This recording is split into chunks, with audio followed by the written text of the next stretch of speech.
क्या आपने कभी सोचा है कि आज के दौर में ध्यान करना क्यों जरूरी है? आप रोज काम करते हैं, कुछ न कुछ हर समय जीवन में लगा ही रहता है, कभी ये तो कभी वो। ऊपर से सूचना के इस युग में मत पूछिए।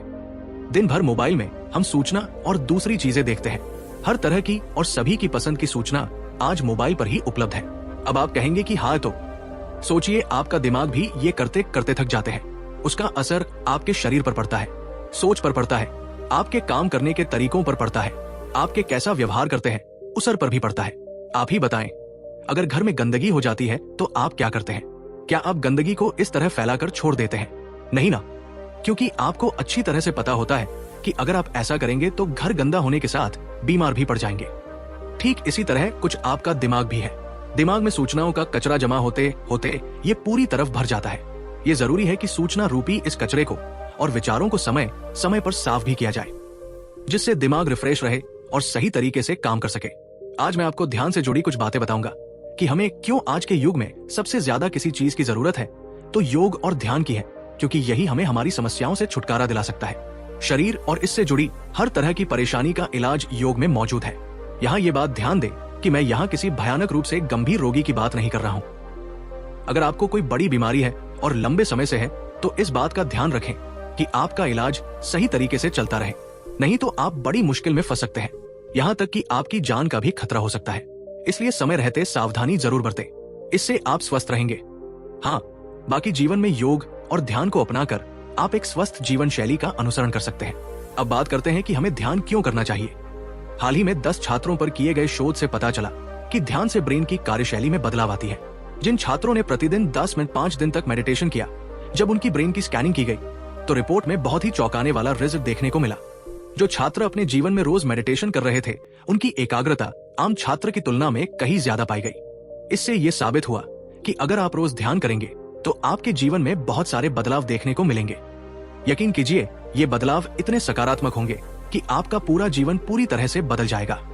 आपकी आदतें, सोच, काम करने का तरीका, बातचीत करने का तरीका, लोगों से मिलने जुलने का ढंग, सब कुछ बदल जाएगा। ये ध्यान की ताकत है। मेडिटेशन दिमाग के नेटवर्क को जोड़ता है। रिसर्च करने वाली न्यूयॉर्क की बिंगहैम्पटन यूनिवर्सिटी के शोधकर्ताओं का कहना है, मेडिटेशन ब्रेन के उन 2 कनेक्शन को जोड़ता है जो एकाग्रता के साथ सोचने और ध्यान लगाने के लिए प्रेरित करता है।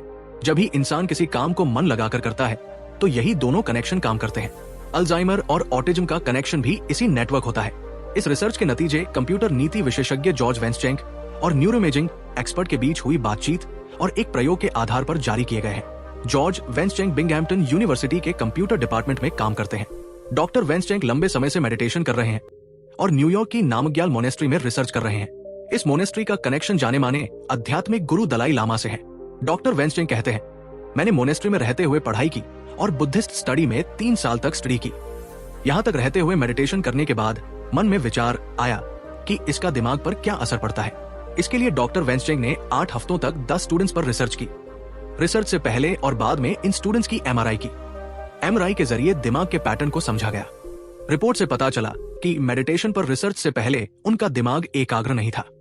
रिसर्च के बाद दिमाग में एकाग्रता बढ़ती हुई दिखाई दी। तो इसलिए लाइफ में मेडिटेशन करना बहुत ही फायदेमंद है। अब यह भी जानना जरूरी है कि ध्यान को करना कैसे है।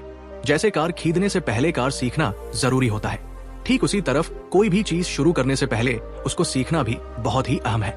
चलिए अब जानते हैं कि ध्यान कैसे करना चाहिए, कब करना चाहिए, ध्यान के लिए क्या तैयारियां करना चाहिए। इसकी जानकारी होना वाकई में बहुत ही आवश्यक है। ध्यान कैसे लगाते हैं, इसकी शुरुआत कैसे करनी है, क्या फर्श पर बैठना चाहिए, क्या ऐप की मदद लेनी चाहिए, कोई मंत्र का जाप करना चाहिए। मेडिटेशन टीचर्स और साइकोलॉजिस्ट कहते हैं कि ध्यान लगाने का हर किसी का अपना तरीका हो सकता है। जो आपको सही लगे उसे अप्लाई करना चाहिए। ध्यान लगाने का कोई तरीका नहीं होता है। जब आप ध्यान लगाने के बारे में सोचते हैं तो दिमाग में क्या आता है? एक कमल का पोज, योगा मैट, खूबसूरत कमरा। अगर आपको प्रैक्टिस करने में ये कंफर्टेबल लगता है तो बहुत अच्छा है। वहीं कुछ लोग सीधे लेटने, कुर्सी पर बैठना पसंद करते हैं। इसका मकसद होता है ऐसा पोज खोजना जहां आपका शरीर शांति और मजबूत महसूस करता है। मेडिटेशन के लिए जरूरी है प्रैक्टिस। न्यूयॉर्क सिटी में मेडिटेशन स्टूडियो के सीईओ एली बरोज ग्लक कहते हैं कि जब लोग शुरुआत करते हैं तो ये सभी के लिए मुश्किल होता है। जैसा कि आप जिम के पहले सेशन के बाद आप 10 पाउंड वजन नहीं कम कर सकते। वक्त और जगह तय कर अपने लिए एक फ्रेमवर्क तैयार करें। मैसाचुसेट्स जनरल हॉस्पिटल के लजार लैब मेडिटेशन रिसर्च की डायरेक्टर सारा लजार के मुताबिक 10 और 5 मिनट बेहतर है। अगर आपको कोई मानसिक बीमारी है या आप बुरे वक्त से गुजर रहे हैं तो थोड़ा अलर्ट रहें। डॉक्टर लजार के अनुसार post traumatic stress disorder, schizophrenia या बाइपोलर डिसऑर्डर से जूझ रहे हैं तो आपको मेडिटेशन गाइड या टीचर के साथ मिलकर काम करना चाहिए। अपनी जगह तैयार करें। आपके घर के कोने में केवल मेडिटेशन के लिए एरिया तैयार करें। अगर आपको लगे तो यहाँ पौधे, पत्थर या मोमबत्तियां लगाएं। अगर नहीं तो घर में केवल शांत जगह चुनें। UCLA के माइंडफुल अवेयरनेस रिसर्च सेंटर में माइंडफुलनेस एजुकेशन की डायरेक्टर डायना विंस्टन कहती है कि मुझे नहीं लगता लोगों को कुछ भी फैंसी करना चाहिए। योग और मेडिटेशन टीचर टोनी लुपिनाची के मुताबिक एक अलग जगह होना बहुत जरूरी है।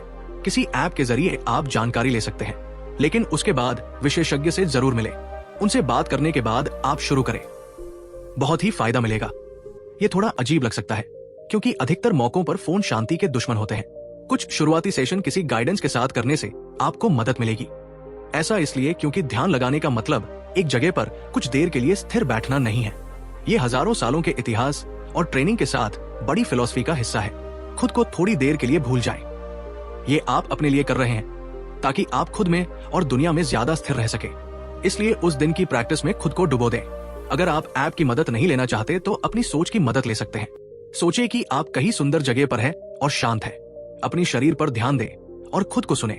मेडिटेशन स्पेशलिस्ट क्रिस टॉल्सन चेतावनी देते हैं कि पहले सेशन के बाद ही बहुत ज्यादा उम्मीद न कर लें। हर दिन अलग होने वाला है क्योंकि आप उस दिन कई अलग अलग चीजों से गुजरे हो। ये दिमाग खाली करने को लेकर नहीं है क्योंकि ऐसा संभव नहीं है। क्रिस के मुताबिक हमारा दिमाग खाली नहीं हो सकता। हम हमारे दिमाग में आने वाली चीजों को कंट्रोल नहीं कर सकते। हम जो कंट्रोल कर सकते हैं वो है कि हम इससे निपटेंगे। क्रिस विचारों और भावनाओं को बादल की तरह समझने की सलाह देते हैं। जब आप ध्यान लगाते हैं तो ये सोचे कि आप आसमान को देख रहे हैं। कभी बादल चमक रहे होंगे तो कभी काले होंगे। इन्हें महसूस करें। अपने पैरों के नीचे की घास को महसूस करें और दुनिया को जाते हुए देखें। शोधकर्ता क्रिस ट्रीटर और उनकी रिसर्च टीम कहती है इंसान का नर्वस सिस्टम यानी मस्तिष्क पूरे शरीर को जोड़ने और स्वस्थ रखने में मदद करता है। इसमें योग भी अहम रोल निभाता है। शोधकर्ताओं के मुताबिक योग का सीधा असर वेगस नर्व पर पड़ता है। ये शरीर की सबसे लंबी तंत्रिका है। इसकी शुरुआत मस्तिष्क से होती है और पूरे शरीर में फैली होती है। इसके काम करने का असर हमारे श्वास तंत्र, पाचन और हृदय पर होता है। वैज्ञानिकों का कहना है रिसर्च के दौरान सांस लेने और छोड़ने वाले योग जैसे उज्जयी प्राणायाम के असर को समझने की कोशिश की गई। रिसर्च में सामने आया कि योग करने के दौरान सांस लेने का तरीका वेगस नर्व को उत्तेजित करता है और मजबूती देता है, यानी इसे टोन करता है। इससे हार्ट रेट भी सामान्य बना रहता है। सिर्फ इतना ही नहीं, ओम का उच्चारण भी इस नर्व को स्ट्रॉन्ग बनाने का काम करता है और मन को शांत रखता है। ऐसे योग का असर दिमाग तक होता है। इसके जरिए शरीर के कई हिस्सों को फायदा होता है। रिसर्च के मुताबिक वेगस नर्व स्ट्रॉन्ग होने पर तनाव को भी मात दी जा सकती है। पाचन क्रिया में सुधार होता है और हृदय की कार्यक्षमता बेहतर होती है।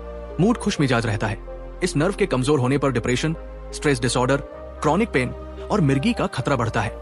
योग करने से इन रोगों में सुधार दिखता है। जयपुर के SMS हॉस्पिटल की योग OPD के प्रभारी डॉक्टर धीरज जैफ कहते हैं योग का असर देखना चाहते हैं तो सबसे पहले इसे करने का तरीका समझें। योग करने के दौरान आंखें बंद करके और ध्यान शरीर के उन हिस्सों पर लगाएं जहां आसन के कारण दबाव पड़ रहा है। ध्यान रखे भरे पेट ऐसा न करें। खाना खाने के 3 से 4 घंटे बाद या स्नैक्स करने के 1 घंटा बाद करें। लिक्विड चीजें जैसे छाछ या चाय ली है तो आधा घंटे का अंतराल जरूरी है। पानी पीने के 15 मिनट बाद योग कर सकते हैं।